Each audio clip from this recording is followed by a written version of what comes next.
ધોરણ 12 ના વિદ્યાર્થી મિત્રો, ગુજરાતીમાં આજે આપણે વાક્ય રચના વિષયક સજ્જતા વ્યાકરણનો ટોપિક ભણવા જઈ રહ્યા છીએ. ખાસ ધ્યાન આપજો વિદ્યાર્થી મિત્રો, વ્યાકરણ શીખવાની વસ્તુ છે, વાંચીને પાકી કરવાની વસ્તુ નથી. વ્યાકરણ જો વ્યવસ્થિત શીખ્યા હોય છે તો એમાં કશું ગોખવાનું હોતું નથી. એમાં જે મુદ્દા છે આપણે ક્રમબદ્ધ એક પછી એક જોતા જઈએ. તો પહેલો છે પદક્રમ. કયો મુદ્દો છે? પદક્રમ. હવે પદક્રમ એટલે શું? પુસ્તકમાં આપ્યું છે સમજાવવું એ પહેલા બહુ સરળ રીતે હું તમને સમજાવી દઉં તો ગુજરાતી ભાષામાં પહેલા કર્તા, બીજું કર્મ અને ત્રીજું ક્રિયાપદ, આ પદનો ક્રમ નક્કી છે. એક શબ્દ એટલે પદ. સંસ્કૃતમાં પદક્રમની કોઈ ચોક્કસ વ્યવસ્થા નથી. ગુજરાતીમાં એમ જ તમે બોલી શકો, ગઢવીસર વ્યાકરણ ભણાવે છે. તમે એમનું બોલી શકો, ભણાવે છે ગઢવીસર વ્યાકરણ. પહેલા શું આવશે? કર્તા, પછી કર્મ, ત્રીજું ક્રિયાપદ. દાખલા તરીકે ગઢવીસર વ્યાકરણ ભણાવે છે. આ છે કર્તા, આ છે કર્મ, આ છે ક્રિયાપદ. આ ત્રણેયનું ચોક્કસ ક્રમ છે, 1 2 અને 3. આમાં તમે 2 નંબરનું પહેલા, 3 નંબરનું પછી, 1 નંબર પછી એમ ન લઈ શકો. હંમેશા આ જ રીતે બોલવું પડે, કારણ કે ગુજરાતીમાં ક્રમ નક્કી છે. કયા ક્રમ? પહેલો કર્તા, બીજું કર્મ, ત્રીજું ક્રિયાપદ. આપણે વિશે જોઈએ. તમે જાણો છો કે કોઈ પણ શબ્દ જ્યારે વાક્યમાં પ્રયોજાય ત્યારે તેને વિભક્તિના પ્રત્યય લાગે ત્યારે તેને પદ કહેવાય. કોઈ પણ શબ્દને વિભક્તિનો પ્રત્યય લાગે ત્યારે શું બની જાય? પદ. વિભક્તિના પ્રત્યય એક પદનો બીજા પદ સાથે સંબંધ મેળવી આપે છે. દાખલા તરીકે રાજુનું પુસ્તક, તો રાજુ અને પુસ્તક વચ્ચેનો સંબંધ કોણ દર્શાવે? નું. અમુક શબ્દને પ્રત્યય ન લાગે ત્યારે આપણે શૂન્ય પ્રત્યય તેને લાગ્યો છે એ રીતે ઓળખીએ છીએ. દાખલા તરીકે વિદ્યાર્થી બોલ્યો તો એ વિદ્યાર્થીને શૂન્ય પ્રત્યય છે. ગુજરાતી ભાષામાં કર્તા, કર્મની, ક્રિયાપદ એવો ક્રમ સામાન્ય રીતે હોય છે. વિશેષ ચમત્કૃતિ, લય, પ્રાસ વગેરે લાવવા ક્યારેક આ ક્રમમાં થોડો ફેરફાર હોય છે. મોટે ભાગે એવું કવિતામાં થતું હોય છે. કોઈ રાગ મેળવવા માટે અથવા લય જાળવવા માટે પદ્યમાં, કાવ્યમાં ક્યારેક કવિઓ કર્તા, કર્મ અને ક્રિયાપદમાં છૂટછાટ લે છે. ઉદાહરણ જોઈએ તો મોરલી તો ચાલી રંગ રોશને રે રે. આમાં કર્તા, કર્મ અને ક્રિયાપદનો સ્થાન જે ગુજરાતી ભાષામાં નક્કી હોવું જોઈએ, પહેલું કર્તા, બીજું કર્મ અને ત્રીજું ક્રિયાપદ, એ જળવાયો નથી. જૂનું તો થયું દેવળ, જૂનું તો થયું. આ કાવ્ય પંક્તિ તમે જુઓ છો કે ક્રિયાપદ વાક્યના અંતે નથી પણ વચ્ચે મૂક્યું છે. ક્રિયાપદ ખરેખર ક્યાં આવવું જોઈએ? વાક્યના અંતમાં, પણ આ પંક્તિઓમાં ક્યાં મૂકેલું છે? વચ્ચે. શા માટે? ગુજરાતીમાં કાવ્ય રચનામાં કવિઓ ક્યારેક ક્યારેક લય, પ્રાસ કે રાગ મેળવવા માટે આવી છૂટછાટ લેતા હોય છે. મોટે ભાગે ગદ્યમાં આવું હોતું નથી. ભાષામાં પદો હોય છે, બધા પદો કંઈક ને કંઈક નામ છે. તેના અર્થ અનુસાર નામ, સર્વનામ, વિશેષણ, ક્રિયા વિશેષણ, સંયોજક, નિપાત વગેરેથી તે પદો ઓળખાય છે. કર્તા, કર્મ અને ક્રિયાપદ આ ત્રણ એક સામાન્ય થયા. ત્યાર પછી નામ, વિશેષણ, ક્રિયા વિશેષણ, સર્વનામ, આ બધાનું પણ યોગ્ય એક સ્થાન હોય છે, એનો એક ક્રમ હોય છે. ક્રમ વિના એને મૂકી શકાય નહીં. દાખલા તરીકે ઉદાહરણ આપું તો ખાસ ધ્યાન આપજો, એરો કરવું એ બીજું સમજવું. વિદ્યાર્થી હોશિયાર આવ્યો. બરાબર ધ્યાન આપજો. શું લખ્યું છે? વિદ્યાર્થી હોશિયાર આવ્યો. આવ્યો એ ક્રિયા છે. હવે આવ્યો એ ક્રિયા છે, હોશિયાર છે વિશેષણ છે, અને વિદ્યાર્થી છે સંજ્ઞા છે, નામ છે. ખરેખર આ વાક્ય આપણને વાંચવું ગમે નહીં એવું લાગે છે. શા માટે? તો ક્રમ બદલી ગયો.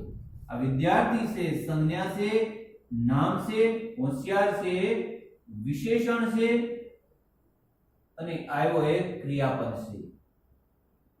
તો વિશેષણ સંજ્ઞાની પહેલા આવવું જોઈએ. આ રીતે જ બની શકે હોશિયાર વિદ્યાર્થી આવ્યો.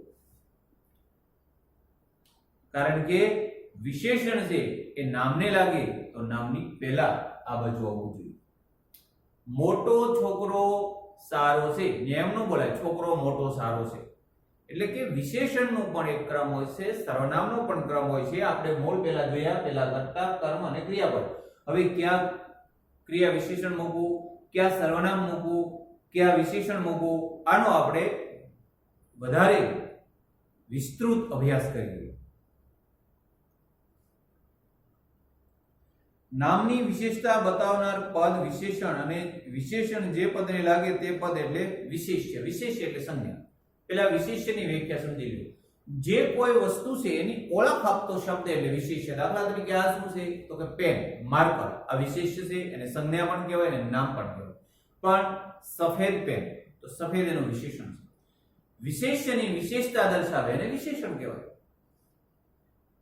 વિશેષણ એટલે કોઈ શબ્દની વિશેષતા દર્શાવતો શબ્દ એટલે વિશેષણ. ખૂબ સહેલી વ્યાખ્યા, સરળતાથી સમજાય એવી છે. એકના એક નામનો વારંવાર ઉલ્લેખ થાય ત્યારે પ્રથમ સિવાયના નામો માટે આપણે યોગ્ય સર્વનામ વાપરીએ છીએ. હવે એકનું એક નામ વારંવાર આવતું હોય, વિશેષણ ક્યાં મુકાય આપણે જોયું. હવે સર્વનામનું જોઈએ. દાખલા તરીકે મનોજ ડાયો છોકરો છે, મનોજ નિયમિત આવે છે, મનોજના અક્ષર સારા છે, મનોજ તોફાન કરતો નથી, મનોજ હોશિયાર છે.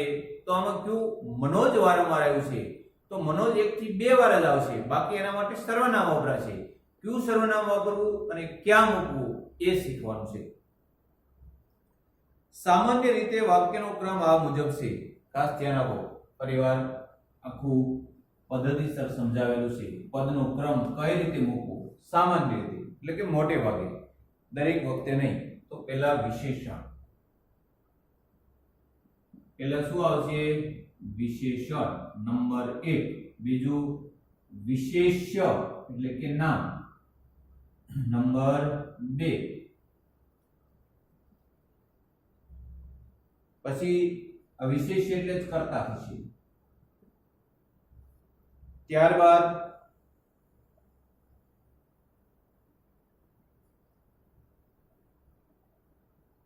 વિશેષણ વિશેષ્ય, સોરી આ પહેલું, વિશેષ્ય બીજું, હવે કર્મ.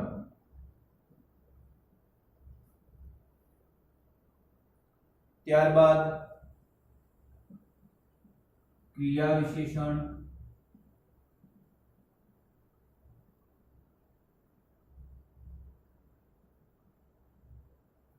ક્રિયાપદ.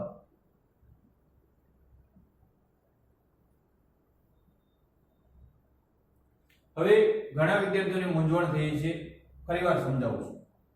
આખું એક વાક્ય છે, એમાં કેટલી વસ્તુ વપરાણી છે તો વિશેષણ વપરાણું છે, વિશેષ્ય વપરાણા છે. કોને? કર્તાને. એટલે કર્તાનો એક ક્રમ નથી આવ્યો.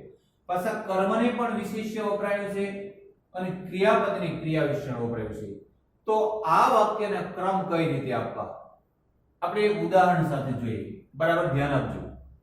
ખાસ દરેક વિદ્યાર્થીઓ પુસ્તકમાં ધ્યાન ન આપતા અહીંયા બોર્ડ વર્ક કરું ત્યાં ધ્યાન આપો. જો કાળી ગાય, આ કાળી છે વિશેષણ, ગાય વિશેષ્ય, કર્તા લાગ્યું છે. હવે આગળ છે લીલું વિશેષણ, ઘાસ વિશેષ્ય. બરાબર. ધીમે ધીમે ક્રિયા વિશેષણ, ખાય છે ક્રિયાપદ. હવે જો આ ગાય છે કર્તા છે, કર્તામાં પેલું વિશેષણ કયું આવ્યું? કાળું. શું ગાયનું કર્મ છે તો કે લીલું ઘાસ ખાય છે. તો ઘાસને કયું વિશેષણ લાગ્યું છે? કર્મને લીલું. ક્રિયા કઈ છે? ખાય છે. કેવી રીતે ખાય છે? ધીમે ધીમે. તો આ ક્રિયા વિશેષણ. ખ્યાલ આવ્યો વિદ્યાર્થી મિત્રો? ફરીવાર ધ્યાન આપો, ખૂબ સરળ છે, જરાય પણ મૂંઝાવાની જરૂર નથી. કોઈ પણ વાક્ય જ્યારે આપણે બનાવવાનું થાય, નિબંધ લખતા હોય, મોટો પ્રશ્ન લખતા હોય કે પરીક્ષામાં પૂછાણું હોય, તો પહેલા શું લખવાનું છે? વાક્યમાં વપરાતું હોય તો પહેલા વિશેષણ મૂકવું, પછી વિશેષ્ય અને ત્યારબાદ કર્તા. આ કર્તાને જો વિશેષણ ને વિશેષ લાગ્યો હોય તો પેલો આ નિયમ લેવાનો. પછી એ જ રીતે કર્મમાં પહેલું વિશેષણ, બીજું વિશેષ્ય, પછી કર્મ અને ત્યારબાદ ક્રિયા વિશેષણ, ક્રિયાપદ. પહેલા મૂળ શબ્દો કરીએ તો પહેલો શું આવશે? કર્તા, કર્મ અને ક્રિયાપદ. દાખલા તરીકે હોશિયાર વિદ્યાર્થી સારા પુસ્તકો રોજ વાંચે છે. હોશિયાર વિદ્યાર્થી સારા પુસ્તકો રોજ વાંચે છે. આમાં કર્તા કોણ છે? વિદ્યાર્થી. કર્તા.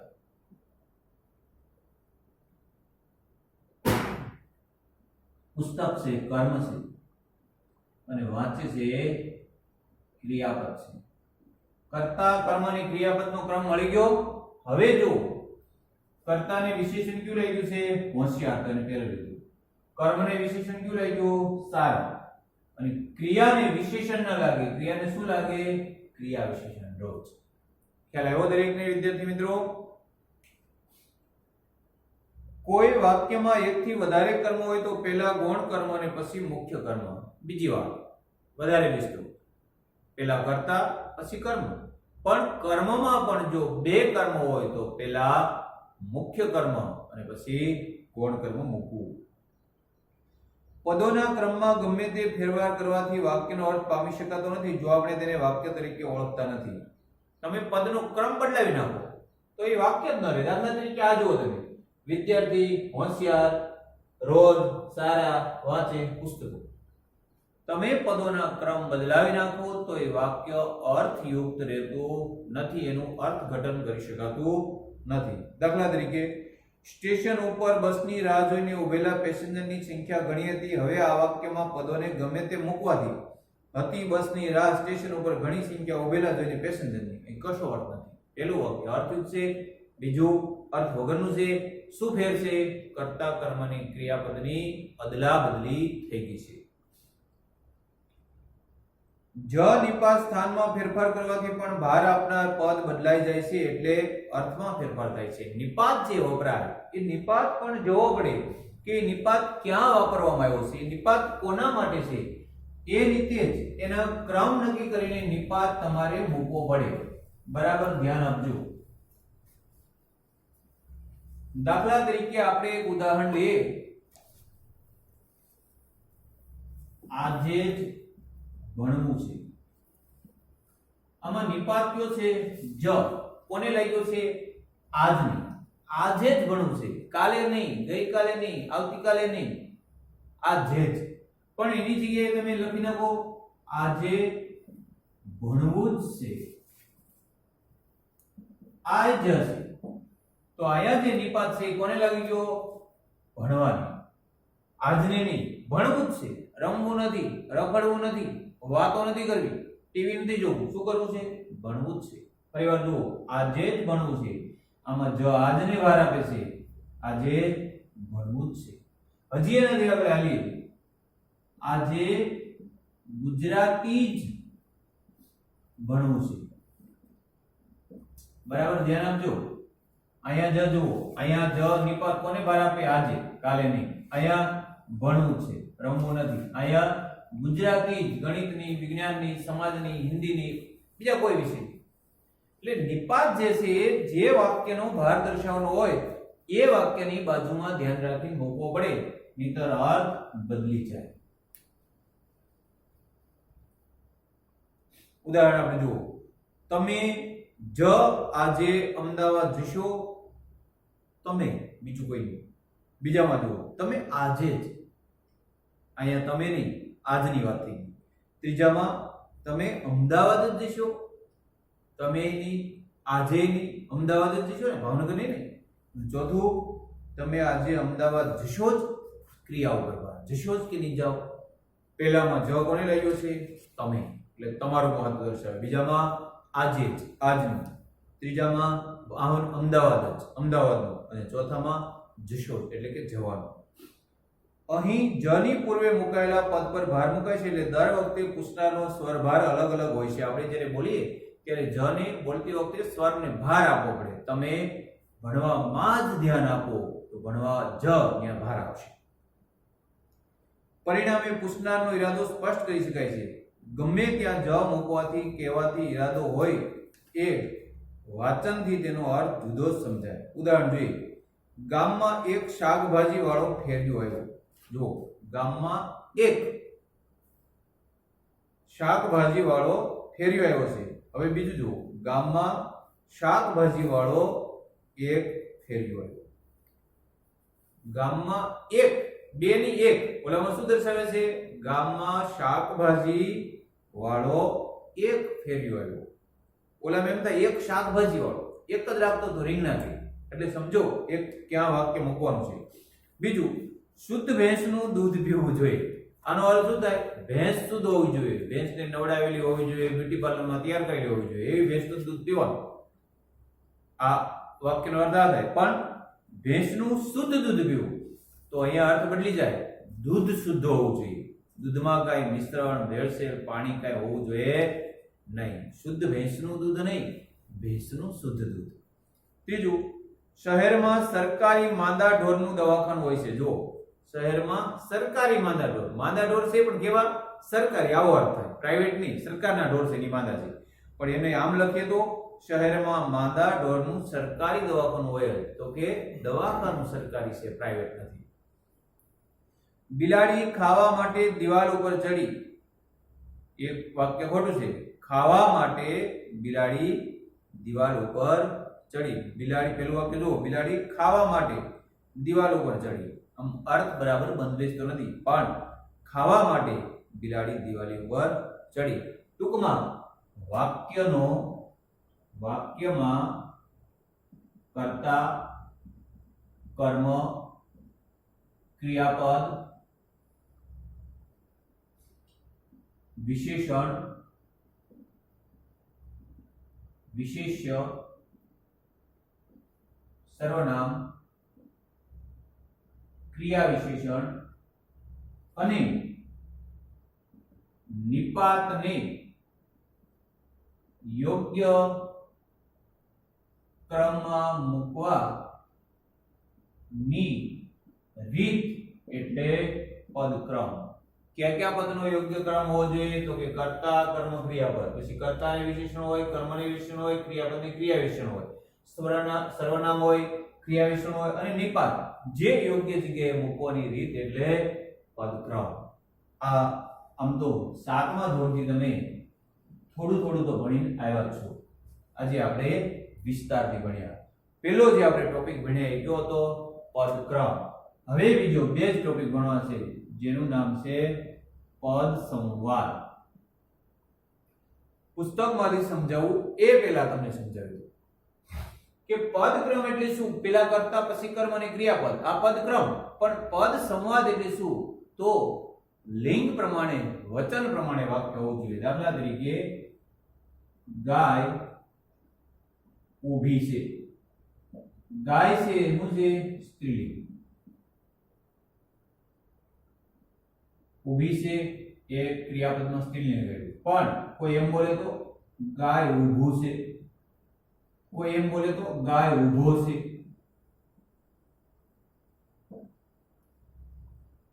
સમજાય છે?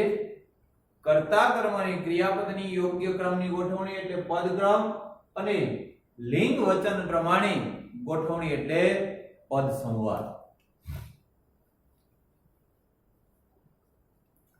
પદોની યોગ્ય ગોઠવણીથી વાક્યનો અર્થ સારી રીતે સ્પષ્ટ પામી શકાય. એ જ રીતે પદો વચ્ચેના આંતર સંબંધોથી વાક્ય સ્પષ્ટ અને સંવાદી બને છે. પદો વચ્ચે લિંગ, વચન અને પ્રત્યયનો સુમેળ હોય તેનું નામ પદ સંવાદ. કોને કહેવાય પદ સંવાદ? લિંગ, વચન અને પ્રત્યયનો સુમેળ એટલે પદ સંવાદ.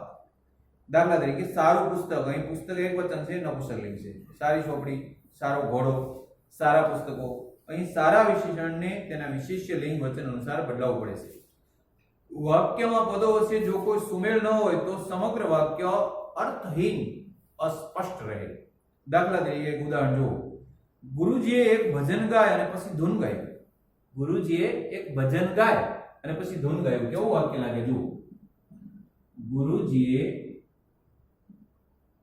એક ભજન ગાય પછી ધૂન ગાયું. ખરેખર શું બને છે? ગુરુજીએ એક ભજન ગાયું પછી ધૂન ગાય. શું કરવા આમ છે? તો આ ભજન છે નપુંસકલિંગ છે, ધૂન છે સ્ત્રીલિંગ છે, તો એ પ્રમાણે ક્રિયાપદ હોવું જોઈએ. ગઢવી સરે વ્યાકરણ ભણાવ્યો, આમ બોલે છે. ગઢવી સરે વ્યાકરણ ભણાવી નહીં, ગઢવી સરે વ્યાકરણ ભણાવ્યું. ગઢવી સરે વ્યાકરણ ભણાવ્યું, ભણાવી નહીં, ભણાવ્યો નહીં. કારણ કે વ્યાકરણ છે નપુંસકલિંગ શબ્દ છે. એટલે કર્તા, કર્મ અને ક્રિયાપદમાં, વિશેષણમાં જ્યાં જ્યાં લિંગ, વચન અને પ્રત્યય પ્રમાણે સુમેળ થવો જોઈએ. બીજું આપણે એક ઉદાહરણ જોઈએ. રીટાએ રાતા ફૂલ લીધું. જો રાતા ફૂલ, અહીંયા શું હોવું જોઈએ? લીધા. કારણ કે આગળ જે છે એ વિશેષણ બહુવચનનું લઈ ગયું, અહીંયા લીધું એક વચન. બીજી જગ્યાએ શું બને? રીટાએ રાતું ફૂલ લીધું અથવા રીટાએ રાતા ફૂલ લીધા. પછી મેં મગફળી અને ગોળ ખાધો નહીં, મેં મગફળી અને ગોળ ખાધા. કારણ કે બહુવચન છે. કોકિલા, કરણ અને અર્જુન ગયા. કોકિલા, કરણ અને અર્જુન ગયા. તો કોકિલા, કરણ અને અર્જુન ગયા. ગયા વખતે એક વિદ્યાર્થી મારી પાસે આવ્યો તો, સાહેબ આમાં પ્રિન્ટિંગ મિસ્ટેક છે, આમાં કોઈ ભૂલ જ નથી. એનું એ વાક્ય છે. કોકિલા, કરણ અને અર્જુન ગયા. ફરી હું લખું છું. કોકિલા, કરણ અને અર્જુન ગયા. આમાં તફાવત ક્યાં છે? આમાં યા ઉપર બિંદી આવતી નથી. કારણ કે કોકિલા સ્ત્રીલિંગ છે, કરણ અને અર્જુન પુલ્લિંગ છે. આ વાક્યમાં યા ઉપર બિંદી કરવી એ સુધારવાનું છે. પુલ્લિંગ અને સ્ત્રીલિંગ માટેનું સંયુક્ત ક્રિયાપદ અનુસ્વાર સાથે બહુવચન હોય. તમે એમ કહો કે ભાઈઓ અને બહેનો આવ્યા, ભાઈઓ આવ્યા, બરાબર ધ્યાન આપજો. તો અહીંયા અનુસ્વાર નો આવે. ભાઈઓ અને બહેનો આવ્યા તો અનુસ્વાર આવશે. શું કરવા? સ્ત્રીલિંગ અને પુલ્લિંગનું જ્યારે બહુવચન વાપરવામાં આવે ત્યારે ક્રિયાપદમાં ઉપર અનુસ્વાર મૂકવાનો, યાદ રાખજો. મોટા ભાઈ આવ્યા અને મોટા બેન ગયા. મોટા ભાઈ આવ્યા અને મોટા બેન ગયા. જો મોટા ભાઈ આવ્યા ત્યાં નહીં, આને મૂકવો પડે. ફરી વાર આપણે બીજું. મોટા ભાઈ આવ્યા, મોટા બહેન આવ્યા. આ બેમાં શું ફેરફાર છે? સ્ત્રીલિંગ ક્રિયાપદમાં યા ઉપર અનુસ્વાર હોય. યાદ રાખજો, સ્ત્રીઓ બિંદી પહેરે છે. શું પહેરે છે? ચાંદલો, બિંદુ. તો જ્યારે સ્ત્રીઓનું બહુવચન હોય ત્યારે બિંદુ યા ઉપર મૂકવું. પુરુષો બિંદુ ચાંદલો કરતા નથી એટલે ત્યાં અનુસ્વાર આવશે નહીં. સ્ત્રી જાતિ માનાર્થે બહુવચનમાં વિશેષણ, ક્રિયાપદ, અનુસ્વાર સાથે બહુવચન મુકાય. આ બધા વાક્યો યાદ રાખજો. ડેરીમાં શુદ્ધ ગાયનું ઘી મળે છે. ડેરીમાં શુદ્ધ ગાયનું ઘી મળે છે. અહીંયા શુદ્ધ કોને વિશે લખ્યું છે? ગાયનું. આ વાક્ય યોગ્ય નથી. ડેરીમાં ગાયનું શુદ્ધ ઘી મળે. રમણલાલ શું વસ્તુ લઈ જશે? તો શું નહીં, ત્યાં શું આવશે? રમણલાલ શી વસ્તુ લીધી છે? કઈ? તમે ઘરમાં શું ફેરફાર કર્યો? તમે ઘરમાં શો ફેરફાર કર્યો? શું નહીં, ત્યાં શો. બા અમદાવાદ ગયા, તો બા અમદાવાદ ગયા, યા ઉપર અનુસ્વાર. સ્ત્રી જાતિ માનાર્થે બહુવચન વિશેષણ ક્રિયાપદ અનુસ્વાર બહુવચનમાં હોય. આ વાક્ય યાદ રાખજો. સ્ત્રી જાતિને માન આપવા માટે બહુવચન વિશેષણ મુકાય તો ક્રિયાપદ ઉપર અનુસ્વાર મૂકવામાં આવે. અહીંયા કામ પૂરું થાય છે પદ સંવાદનું. આપણે વિડિયો લેક્ચર પૂરો કરીએ એ પહેલા જો એક નિપાત બાકી રહી છે, આપણે પદ ક્રમ અને પદ સંવાદ જોવાના છે. ફરીવાર એકવાર રિવિઝન કરાવી દઉં છું, બરાબર ધ્યાન આપજો. ધોરણ 12 વિષય ગુજરાતી આપણે વ્યાકરણનો ટોપિક ભણીએ છીએ. પહેલું નામ છે પદ ક્રમ, બીજું નામ છે પદ સંવાદ. પદ ક્રમ એટલે શું? વાક્યમાં આવતા કર્તા કર્મ ક્રિયાપદ ક્રિયા વિશેષણ વિશેષણ વગેરેની યોગ્ય ગોઠવણી એટલે પદક્રમ. પરંતુ વાક્યમાં લિંગ વચન અનુસાર ગોઠવણી એટલે પદ સંવાદ. બેનું ઉદાહરણ એક લઈએ. પદક્રમનું અહીંયા લઈએ છીએ. દાખલા તરીકે આજે ગઢવી સરે વ્યાકરણ સરસ ભણાવ્યું. આ મેં પદક્રમની યોગ્ય ગોઠવણી કરી છે. આમાં તમે એમ ન બોલી શકો ગઢવી સરે આજે વ્યાકરણ સરસ ભણાવ્યું, એમ ન બોલી શકો સરસ ભણાવ્યું વ્યાકરણ ગઢવી સરે આજે. ગુજરાતીમાં ન બોલી શકાય, સંસ્કૃતમાં ચાલે. એટલે કે કર્તા કર્મ ક્રિયાપદ વિશેષ વિશેષણ કે ક્રિયા વિશેષણની કે નિપાતની યોગ્ય ક્રમમાં ગોઠવણી એટલે પદક્રમ. પરીક્ષામાં આડાવડા ક્રમમાં આપ્યું હોય તો આપણે યોગ્ય ક્રમમાં ગોઠવવું. પદ સંવાદ એટલે વાક્યમાં લિંગ વચન અનુસાર. દાખલા તરીકે આજે વ્યાકરણ ભણ્યું, વ્યાકરણ સમજાયું. આ રીતે પરીક્ષામાં પૂછાય. વાક્ય ખોટું છે કારણ કે વાક્ય નપુંસક લિંગમાં છે તો ક્રિયાપદ નપુંસક લિંગમાં આવવું જોઈએ. આજે વ્યાકરણ સમજાયું. ખ્યાલ આવ્યો? પદક્રમ એટલે યોગ્ય પદના ક્રમમાં ગોઠવણી. કર્તાને જો વિશેષણ લાગ્યું હોય તો કર્તા પહેલા આવવું જોઈએ, કર્મને લાગ્યું હોય તો કર્મ પહેલા, અને ક્રિયાપદને લાગ્યું હોય તો ક્રિયાપદ પહેલા. પણ ક્રિયાપદ પહેલા જે વિશેષણ લાગે એને ક્યારેય વિશેષણ ન કહેવાય, એને ક્રિયા વિશેષણ કહેવાય. વાત કરીએ નિપાતની તો નિપાત એટલે ભારદર્શક શબ્દ જેને ઉદ્દેશીને મુકાણો હોય એ નામ પછી આવવો જોઈએ. દાખલા તરીકે રાજુભાઈ જ ભણાવશે તો ત્યાં ગઢવીસરની રાજુભાઈ જ, પણ રાજુભાઈ હિન્દી જ ભણાવશે તો જ કોને લાગે છે? હિન્દીને. મહત્વ હિન્દીનું છે, સરનું નથી. હિન્દી જ ભણાવશે, અંગ્રેજી નહીં. પછી એનું એ વાક્ય જો આગળ જ બદલાવે રાજુભાઈ હિન્દી ભણાવશે જ, તો રાજુભાઈને નહીં હિન્દીને નહીં ભણાવશે, બીજું કઈ નહીં કરે. એટલે જ્યાં જરૂર પડે ત્યાં. એ જ રીતે આપણે પદ સંવાદમાં એ પણ જોયું કે વિશેષણ હોય તો દાખલા તરીકે શુદ્ધ ભેંસનું દૂધ આપો તો ત્યાં અર્થ બદલી જાય. શુદ્ધ ભેંસ, ભેંસને શુદ્ધ કીધી છે. દૂધ તો ગમે તેવું ખરાબ આપી શકે, પણ આપણે શું બોલવાનું છે? ભેંસનું શુદ્ધ દૂધ આપો. તો દૂધને શુદ્ધ શબ્દ લાગ્યો છે. પૂરું કરીએ પહેલા ફરીવાર. પદના ક્રમની યોગ્ય ગોઠવણી એટલે પદક્રમ. પદ સંવાદ એટલે નિયમ અનુસાર વાક્યમાં જે રીતે કર્તા કર્મ અને ક્રિયાપદ વપરાણા હોય એના લિંગ વચન અનુસાર પ્રત્યય મૂકવા અને એના લિંગ વચન અનુસાર ક્રિયાપદ મૂકવા, તેને પદ સંવાદ કહે છે.